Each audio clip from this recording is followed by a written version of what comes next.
Tapi saya mengerti maksudnya bahwa, jaksa itu, apakah memang salah menyusun surat dakwaan, ya kan, atau memang, dari awalnya, dipaksakan perkara ini. Di dalam dakwaan itu kan dibilang milik si terdakwa. Padahal ini kan bukan milik, terdakwa, Ya. tapi ini karena upload dari ini.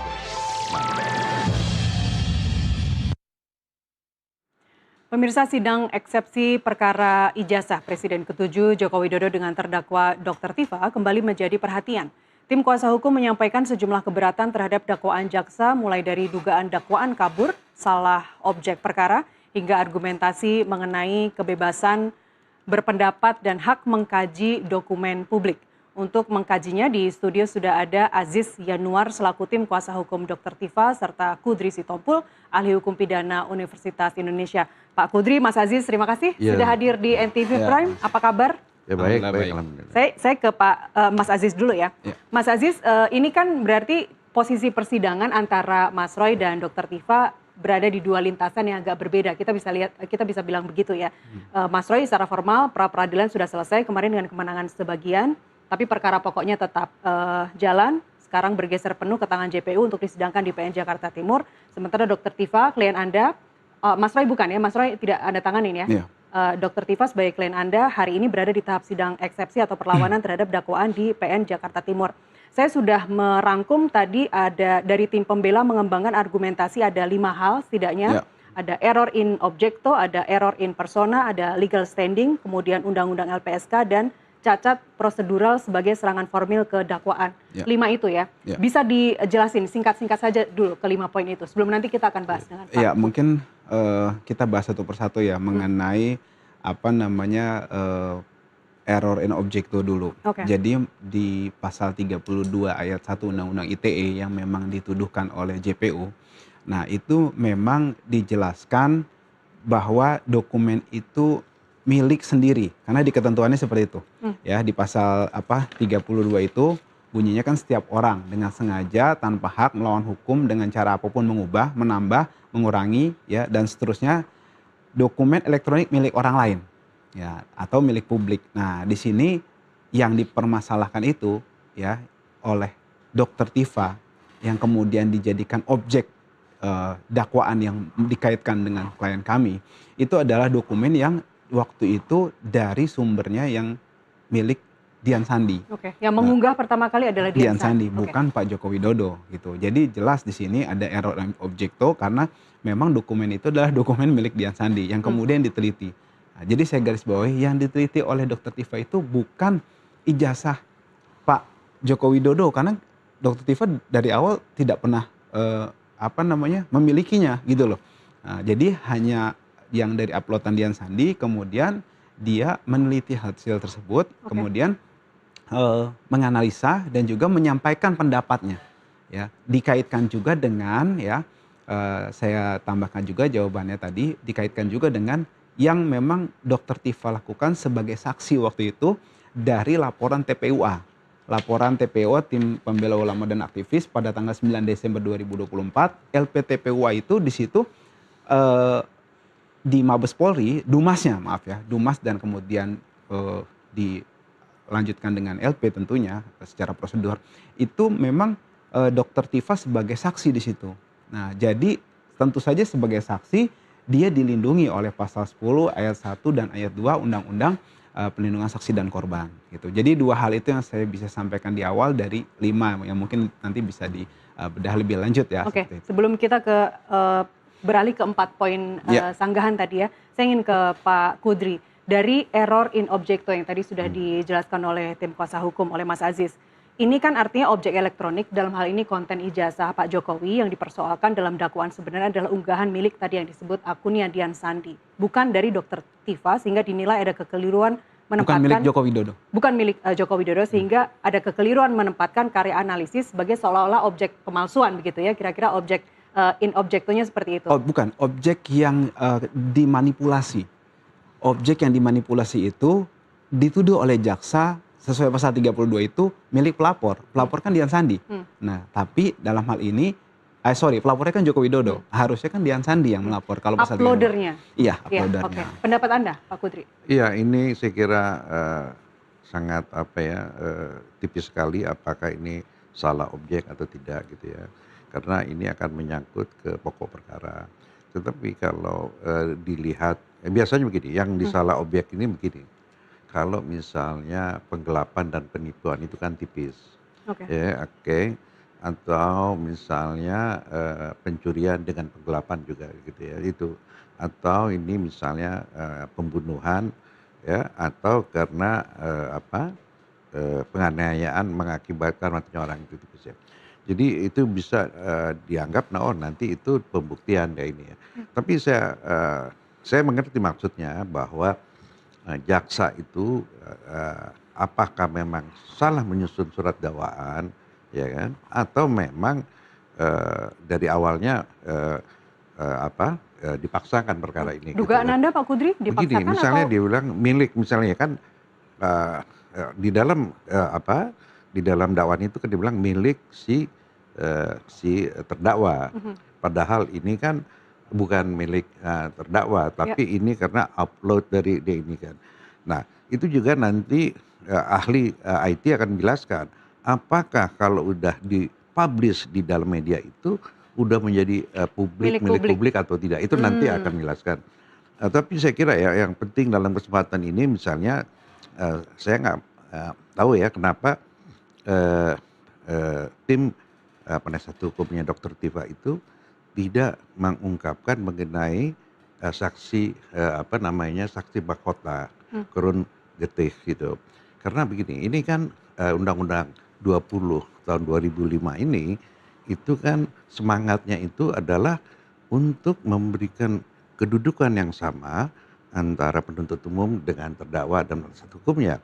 Nah, ini saksi mahkota ya kan sebenarnya sudah lama ya di komentari orang bahwa itu tidak boleh dilakukan untuk jadikan saksi mahkota. Saksi mahkota ini begini, dalam satu perkara ada dua orang pelaku. Nah, tetapi di dalam tuntutannya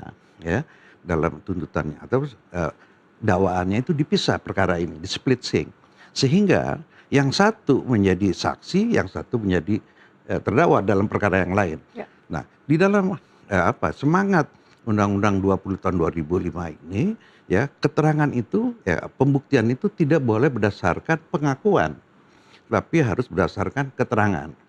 Karena prinsip dari hukum acara pidana yang ditegaskan bahwa hukum acara pidana di Undang-Undang 20 25 itu kita menganut sistem akusator, atau ya kita sebut itu ya, akusator itu artinya memberikan hak-hak terdakwa atau saksi ya tidak berdasarkan atau tidak melakukan pelanggaran ya itu.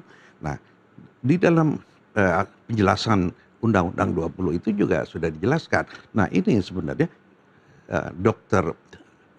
Roy Suryo, Dr. Tifa, ini kan mereka bisa bolak-balik ya dalam perkaranya Dr. Tifa, Roy akan menjadi saksi atau sebaliknya nanti Roy Suryo dalam perkara Roy Suryo, Dr. Tifa ini. Ya. Itu kan dia akan memberatkan dia karena dalam kedudukan dia sebagai saksi dia tidak boleh berbohong atau berpenam.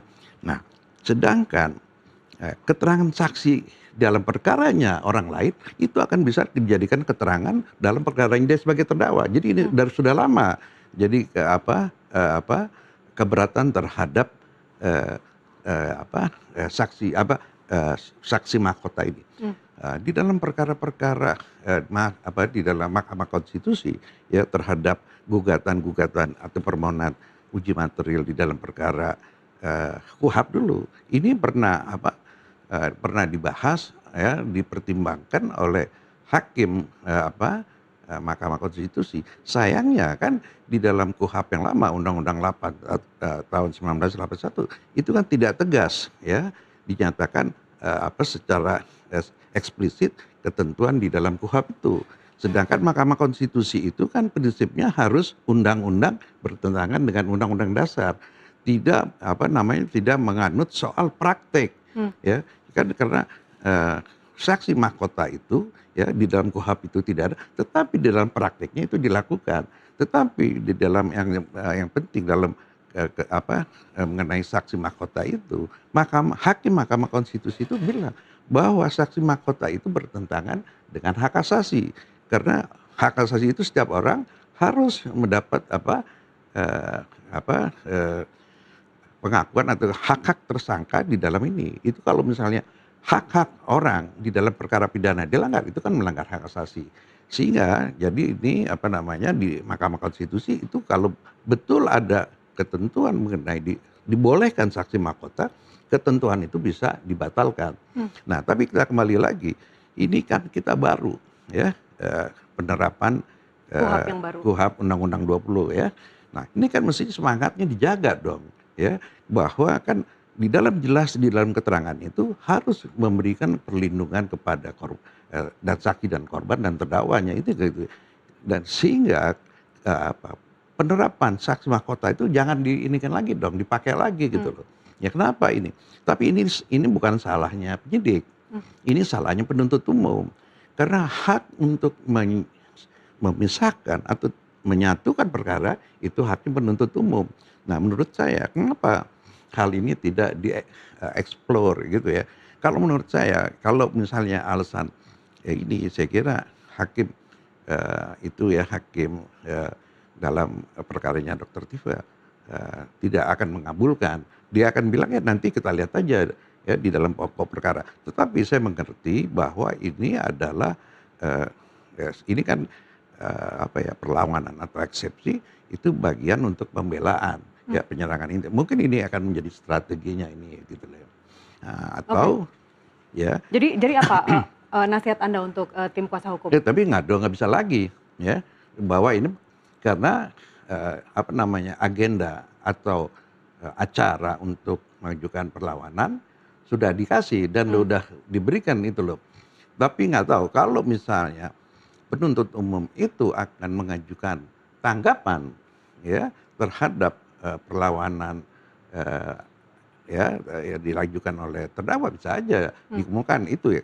Kita tunggu apakah penuntut umum akan mengajukan tanggapan. Saya nggak tahu apa penuntut umum melakukan tanggapan ada eksepsi Anda, atau saya belum tahu. Hari ini baru sidang pertama tapi untuk tanggapan. Dia mengajukan tanggapan. Ya, tapi saya secara akademisi ya menyayangkan bahwa penuntut umum kok make lagi itu loh. Itu kita kan udah semangatnya ini ya. Semangat KUHP Undang-Undang 20 kan akan Pak Budri, artinya tim kuasa hukum menilai bahwa cacat prosedural ini sebagai serangan formil ke dakwaan yang dialamatkan ke Dr. Tifa itu sudah benar? Oh iya betul. Nah mungkin ya misalnya ini kan sangat fatal ya apabila di dalam surat dakwaan dikatakan bahwa surat yang objek daripada itu adalah miliknya Dr. Tifa, ternyata di dalam pembuktian ya bahwa kan bukan, nanti apalagi dikuatkan oleh ahli. Wah ini sebenarnya bukannya ini karena once itu diinikan ke internet itu kan udah menjadi domain publik gitu loh. Nah saya nggak tahu apakah ini ya, kekeliruan ya kecil aja sih sebenarnya antara dia tidak dengan satu kata tidak menyantumkan dengan memiliki itu kan sangat fatal. Dia bilang ini bukannya punya Dr. Tifa, dia ini kan gitu loh. Ya, jadi saya kira ini juga nanti akan menjadi hal yang kita akan bahas dalam menurut saya ya kalau belum tahu ya butir-butir yang lainnya seperti ini. Kita akan bahas lebih lanjut bagaimana sebenarnya Undang-Undang ITE melihatnya terkait uploader dan downloader tadi. Saya yakin tim kuasa hukum sudah mendalami terkait hal itu. Siapa yang mengupload, kemudian siapa yang mendownload berkas itu, kemudian bertindak sebagai peneliti, sebagai analis, itu seperti apa Undang-Undang ITE melihatnya. Tapi kita akan bahas di segmen berikutnya. Usai azan maghrib, pemirsa tetaplah bersama kami.